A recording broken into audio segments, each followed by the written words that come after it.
Hello all. Welcome to our deep dive into one of the most controversial pieces of legislation in recent UK history, the Rwanda Deportation Bill. In this 10-minute special, we'll explore the bill's intent, the heated debates it has sparked, and the potential impact on thousands of lives. Join us as we unravel the complexities of this policy, and its journey through the legislative process. Part 1. The Bill Explained. Let's delve into the details of the Rwanda Deportation Bill.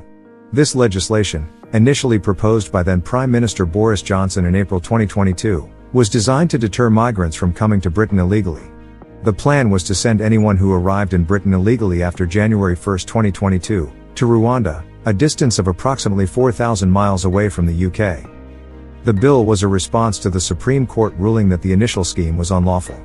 To address the issues raised by the Supreme Court, a new treaty was agreed upon with Rwanda. This treaty affirms Rwanda's commitment to apply the Refugee Convention, which prohibits refoulement, meaning the return of refugees to a place where they face serious threats to their life or freedom. The bill targets asylum seekers who do not arrive directly, meaning they have stopped in another country where they could have claimed asylum, and not arrived through a pre-agreed legal route. These individuals may be treated differently, including by only being granted temporary leave to remain, being denied access to public funds, and being denied the right to family reunification. The bill also includes provisions to prevent legal challenges to deportations. It has been drafted to end the cycle of legal challenges, with the default being for claims to be heard outside of the UK. However, the bill has sparked controversy and debate. Critics argue that it breaches international law, and could damage the UK's human rights record. Despite these concerns, the government maintains that the bill sends a clear message, that illegal entry into the UK will not be tolerated.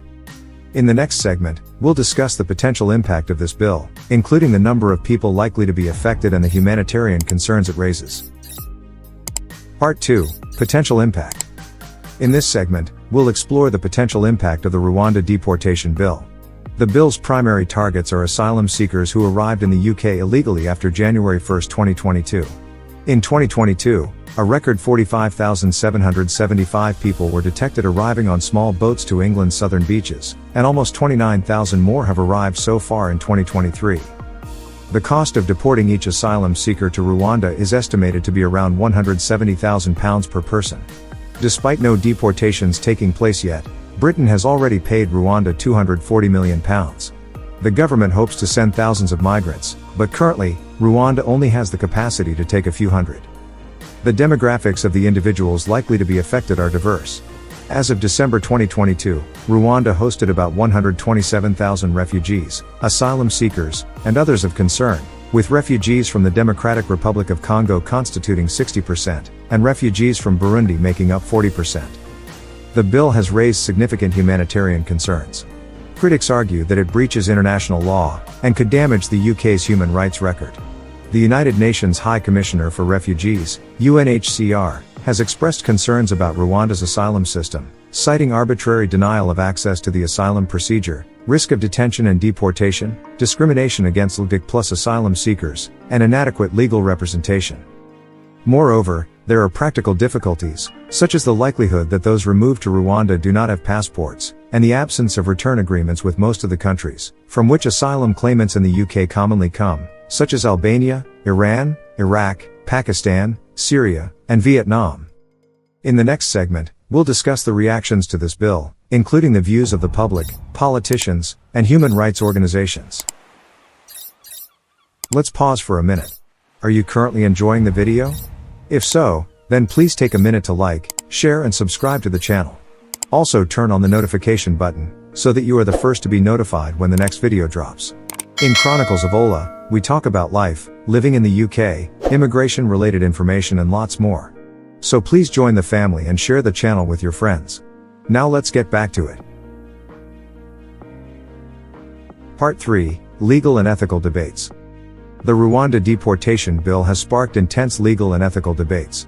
The bill's legality and morality are being questioned by legal analysts, moral philosophers, human rights organizations, and other stakeholders.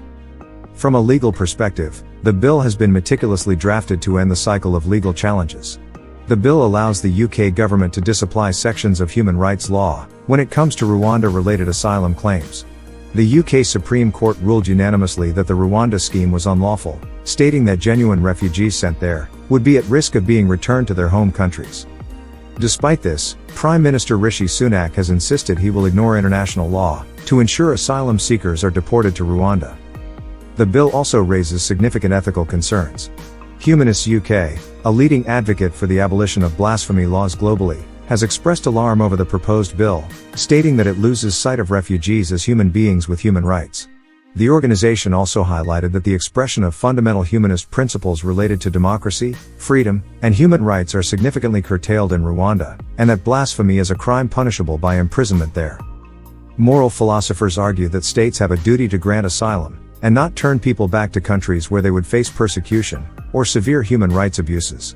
The Rwanda Deportation Bill, however, seems to contradict this duty, as it seeks to send asylum seekers to Rwanda, a third country, for their claims to be processed.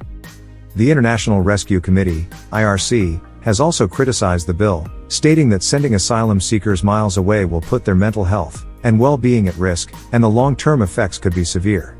The IRC argues that new arrivals should be offered dignified reception support, including access to legal representation and tailored medical services.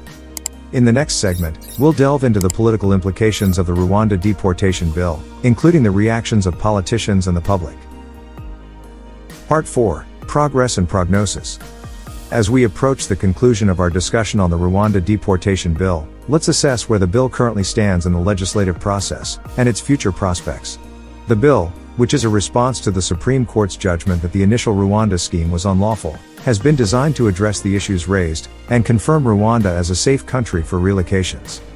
The Safety of Rwanda, Asylum and Immigration Bill has passed its third reading in the House of Commons with a majority of 44 votes, moving it one step closer to becoming law. Prime Minister Rishi Sunak has urged the House of Lords to pass the bill, emphasizing the urgency of the matter and warning peers not to frustrate the will of the people. The bill is expected to face scrutiny and potential amendments in the House of Lords, where the government does not have a majority, and where there is a history of strong challenges to similar legislation. Despite the progress made in the Commons, the bill is likely to encounter a series of legal challenges, from individuals threatened with deportation to Rwanda. The government has already paid Rwanda £240 million as part of the deal, with further payments expected, although Rwanda has stated there is no obligation to return any of the funds if the deportation scheme does not proceed.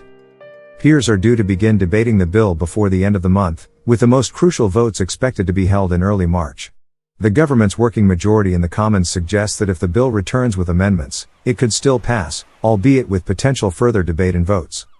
The bill's passage is a key priority for Prime Minister Sunak, who has staked his reputation on the pledge to stop undocumented migrants from crossing into the UK. The legislation aims to deter illegal migration by establishing Rwanda as a safe country for the removal of persons under the Immigration Acts. While the Rwanda Deportation Bill has made significant progress through the Commons, its future remains uncertain. The upcoming debates and votes in the House of Lords, along with the potential legal challenges, will be decisive in determining whether the bill will ultimately become law, and how it will shape the UK's approach to asylum and immigration. As we conclude our exploration of the Rwanda Deportation Bill, we're left with more questions than answers. Is this policy a bold move to reform the UK's asylum system, or a misstep with grave humanitarian consequences? Please share your thoughts in the comment section. The debate continues, and the world watches on. Not so fast though. Did you like the video? Do you have friends and family that need to know about these details to make their move to the UK a success? Then make sure you share, and share. Many of you only watch my videos, a whooping 80% of you, but haven't subscribed. Why not? Please subscribe today, and turn on the notification button so that you'll be the first to be notified when I drop more of this content. For those that want to support the channel, my PayPal link is in the description of the video. If you need a paid inquiry, make a donation to the channel, and send your details to my email, chroniclesofola@gmail.com. Shalom.